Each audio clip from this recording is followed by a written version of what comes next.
varied experiences and backgrounds. We're going to help us beat this pandemic, keep us safe and secure, and build our economy back better than it ever was.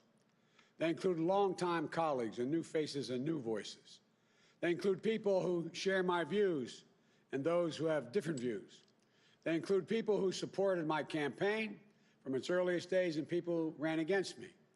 They're experts in policy, leaders tested by crises, and by the end of this process, this cabinet will be the most representative of any cabinet in American history. We'll have more people of color than any cabinet ever. We'll have more women than any cabinet ever. We'll have a cabinet of barrier breakers, a cabinet of first. I know how proud presidents are when they're able to achieve a first in their cabinet. I remember when President Clinton named the first ever woman to be Secretary of State. I was there when President Obama named the first ever black Attorney General. But compared to my predecessors, the Harris-Biden cabinet is first among cabinets of all the firsts it represents. The first ever woman, the first black woman, the first woman of South Asian descent as Vice President, behind me on the screen. The first ever black Secretary of Defense. The first ever Latino head of the DHS and the first ever Latino head of HHS. The first woman, I should say, of South Asian American descent to lead OMB. The first woman and Asian American to lead the United States Trade Representative, as our lead United States Trade Representative. The first black woman to chair the President's Council on Economic Advisors. The first ever woman to hold Alexander Hamilton's position as Treasury Secretary. Our cabinet doesn't just have one first, or just two of these firsts, but 8 precedent-busting appointments. And today, a 9th, the first ever openly gay nominee to lead the cabinet department, and one of the youngest cabinet members ever. The Biden-Harris cabinet will be an historic cabinet, a cabinet that looks like America, a cabinet that taps into the best of America, a cabinet that is opening doors and breaking down barriers and accessing the full range of talent.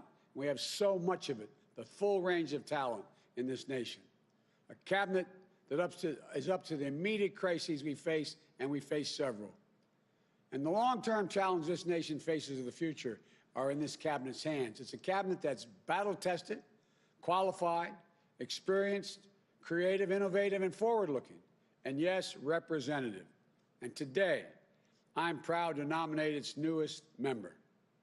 For Secretary of Transportation, I nominate Mayor Pete Buttigieg. I got to know Pete on the campaign trail.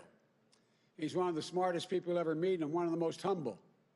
A mayor from the heartland, a management expert, a policy wonk with a big heart, a veteran, a lieutenant in the United States Navy Reserve, an intelligence officer deployed to Afghanistan while he was mayor. A new voice with new ideas, determined to move past old politics. The son of professors, a husband, his husband is an educator. Always, always a mark of good character, is the way I look at it. And by the way, Jill and I have always enjoyed seeing Pete and Kristen, Chasten, I should say, together on the trail. Chasten has become a close friend of Jill's and mine. And what I admire about Pete is he's always clear about who he is, what he believes, and how he wants to bring people in, not exclude them. He's able to walk into any room, leave people inspired with his ability to describe an America that's best for us, all of us. An America that's hopeful, bold, creative, inclusive. An America that can do literally anything. The Department of Transportation services a critical mission with critical responsibilities, particularly in this administration. We need someone who knows how to work with state, local, and federal agencies. For example, right now, 1 in 5 miles of our highways are still in, quote, poor condition, according to the Society of American Engineers. Tens and tens of thousands of bridges are in disrepair, some on the verge of collapse, presenting a clear and present danger to people's lives. We're the world's richest nation, but we rank 10th. We rank 10th in overall quality of our infrastructure, according to the World Economic Forum. But there's so much we can do. When I think of climate change, I think about jobs, good-paying union jobs. Jobs that put Americans to work, making their air cleaner for our kids to breathe, restoring our crumbling roads, bridges, and ports, making it faster, cheaper, and cleaner to transport American-made goods across the country and around the world. I know that when you were mayor, Pete, when people would come in to try to decide whether they're going to build something in your area, they'd say, where's the nearest railroad head? What about the water access? What about, and so on. This is going to attract businesses. Jobs that lay the lines for the second great railroad revolution, which is not only will slash pollution, but will slash commute times, open up investments in areas connected to metropolitan areas for the first time. You know, we selected Pete for transportation because the department is at the intersection of some of our most ambitious plans to build back better. When President Obama put me in charge of implementing the Recovery Act, which is over $800 billion to take us from crisis to recovery to resurgence, modernizing our transportation infrastructure, our roads, bridges, and ports were some of our most critical investments. We invested more in infrastructure than any time since President Eisenhower in the interstate highway projects. You know, they're projects that traditionally receive bipartisan support, that forge public and private partnerships. When we do those public and private partnerships and we invest federal money, we pull billions of dollars of private investment for every dollar we put in, federal dollar. And they put millions of Americans to work strengthening our economy, our economic competitiveness, and rebuilding our communities for the future. Pete's got a great perspective of a mayor that solves problems and brings people together.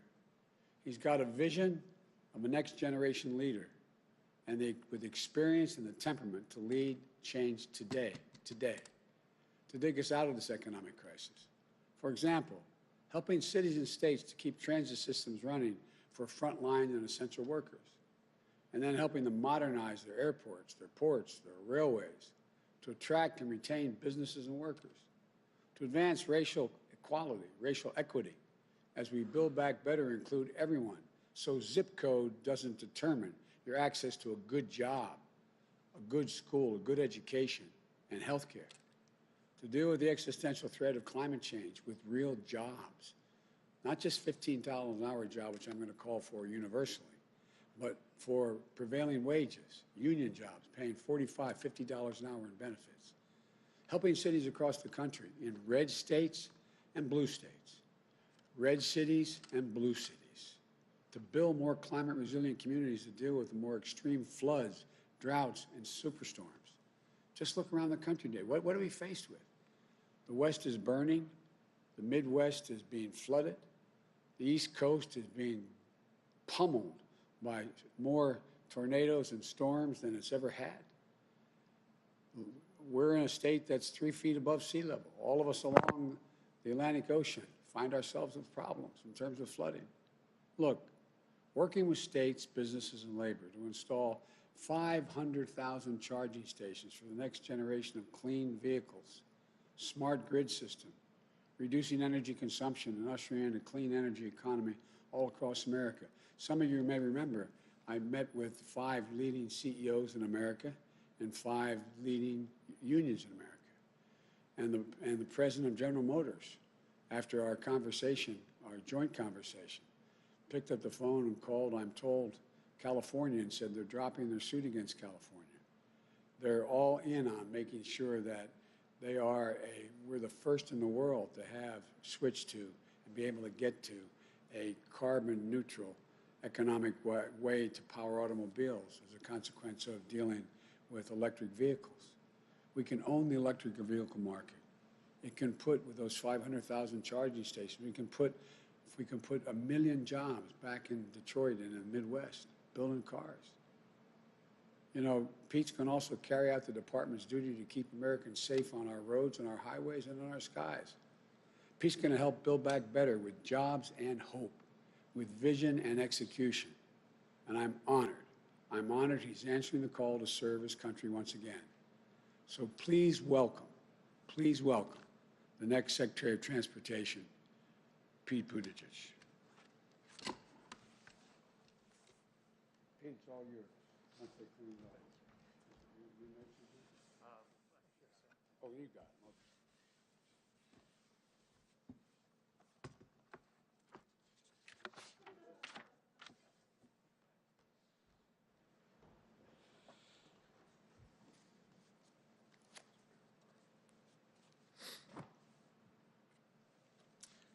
Mr. President-elect, Madam Vice President-elect, thank you so much for entrusting me with this opportunity to serve the American people. I am humbled by your confidence, eager to do everything in my power to ensure that this administration succeeds.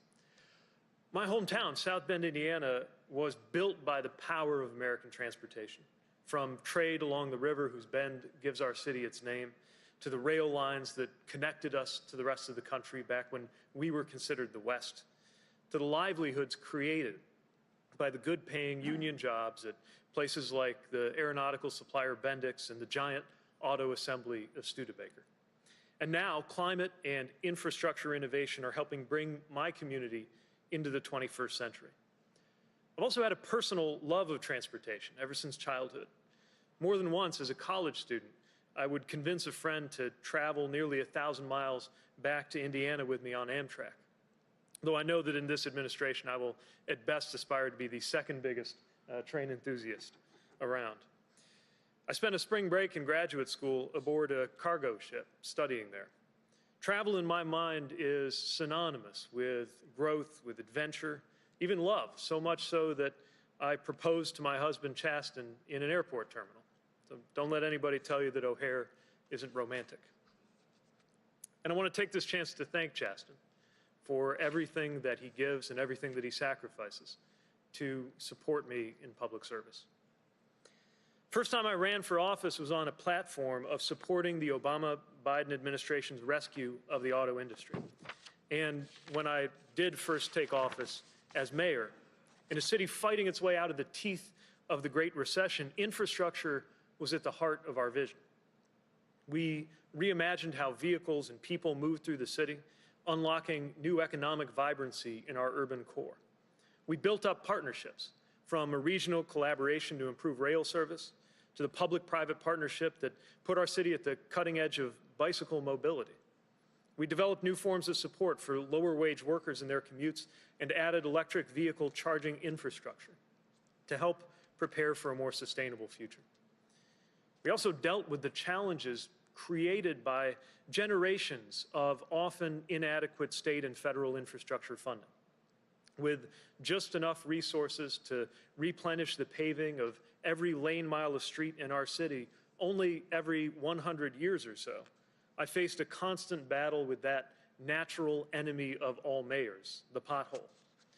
And in a community where more than a quarter of our residents lived in poverty, we worked to fill in the gaps that were created when underfunded transit resources left too many cut off from opportunity just because they didn't have the means to own a car. At its best, transportation makes the American dream possible, getting people and goods to where they need to be, directly and indirectly creating good-paying jobs. At its worst, misguided policies and missed opportunities can reinforce racial, economic, and environmental injustice, dividing or isolating neighborhoods, undermining government's basic role to empower everyone to thrive. And now comes a historic opportunity. This administration can deliver policies and resources that will create jobs, rise to the climate challenge, and equitably serve all Americans, all while continuing to ensure the safety of travelers and workers alike. America has given this administration a mandate to build back better. And step one in building back better, literally, is to build. Americans shouldn't settle for less than our peers in the developed world when it comes to our roads and bridges, our railways and transit systems. The U.S. should lead the way, and I know that in this administration we will. We'll bring together leaders and communities from every corner, labor and business, left, right, and center, urban and rural, communities of color, tribal nations, mayors, counties, states, everyone who has a stake in American infrastructure to design a better future.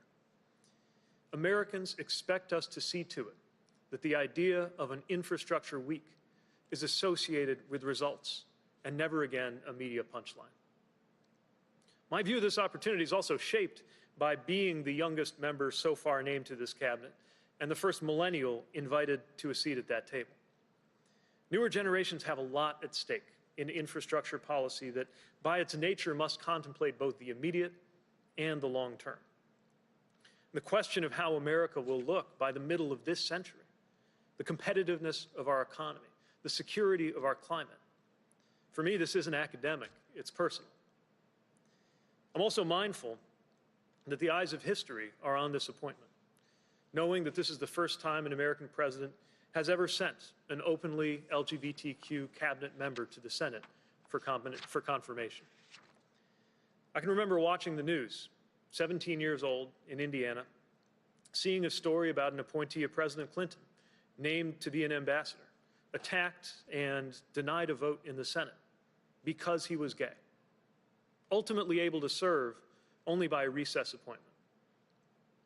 At the time, I had no aspirations of being appointed by a president to anything. At that age, I was hoping to be an airline pilot. And I was a long way from coming out, even to myself, but still, I watched that story. And I learned something about some of the limits that exist in this country when it comes to who is allowed to belong. But just as important, I saw how those limits could be challenged. So 2 decades later, I can't help but think of a 17-year-old somewhere who might be watching us right now, somebody who wonders whether and where they belong in the world, or even in their own family. And I'm thinking about the message that today's announcement is sending to them. So thank you, Mr. President-elect. Thank you for honoring your commitment to diversity with this administration that you're assembling. And thank you, Madam Vice President-elect, for your trailblazing leadership, your encouragement, and your friendship. There is no greater source of meaning in professional life than the chance to serve others. I felt that meaning every time I laced up my boots when I was in the military, every time I came to work when I was a mayor. And I feel it here now, joining this historic team with such an important mission, preparing to deliver for all Americans. Thank you.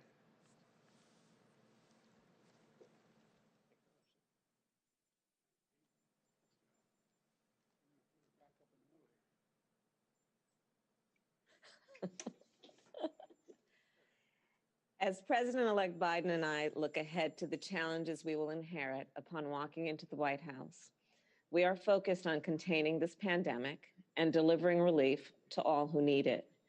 We are focused on safely reopening our schools and responsibly reopening our economy. And as we've said many times, we are also focused on building America back better and doing what is necessary to lift up all Americans, no matter where they live, whether it's in big cities, rural areas, or any place in between. One of the most important ways we will do that is by creating good union jobs to build, operate, and maintain a safe, modern, and sustainable transportation system. A transportation system that will help us grow our economy, tackle our climate crisis, and connect all Americans to jobs and opportunity. We will transform our roads and bridges, transit systems, railways, ports, and airports while powering them with clean energy. Spark a renaissance in American passenger rail that will not only connect our country, but unlock job creation and growth across our manufacturing sector. And we will expand and upgrade our transportation system in a way that is equitable, serving communities of every size, urban and rural, across our country. The choice President-elect Biden has made to help spearhead this work is simply outstanding.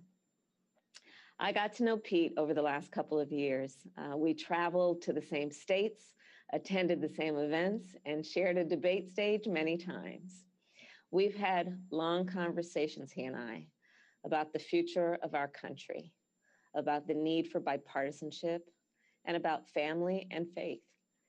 And along the way, Pete and his wonderful husband, Chasten, have become very dear friends of Doug's and mine. Pete is an innovative problem solver. He has a sharp intellect and a deep commitment to uniting people across party lines and meeting our challenges together. He is a trailblazing leader from the industrial Midwest who understands we need to create opportunity for people of all backgrounds. And he is, of course, a veteran and a dedicated public servant who represents the very best of our country and the next generation of American leadership. Now, Pete will bring his remarkable talents to bear, not just on behalf of the people of South Bend, but on behalf of the people across our nation. In 1966, upon creating the Department of Transportation, President Lyndon Johnson said, "America's history is a history of her transportation." With Pete's leadership, we are ready to write the next great chapter in that history, modernizing our infrastructure, creating jobs and opportunity, and helping to usher in a clean energy future for the United States of America. Thank you, Mr. President-elect, and welcome, Pete. Thank you. By the way, I called the Vice President-elect and thanked her for not getting on the highway in the middle of a storm about to come up here. She wanted to be here, as you know. So thank you all very, very much. And if you have to travel, we're working on that right now. I don't want to get ahead of the line, but I want to make sure that we demonstrate to the American people that it is safe to take. They're working on that plan right now, and when I do it, I'll do it publicly, and so you all can actually witness my getting it done. Are you confident that you did nothing wrong? I'm confident. The stimulus package is encouraging. It looks like they're very, very close, and it looks like there's going to be direct cash payments, but it's a down payment, an important down payment on what's going to have to be done beginning at the end of January into February, but it's very important to get done. I compliment on the bipartisan group on working together to get it done. Thank you all very much and have a good day.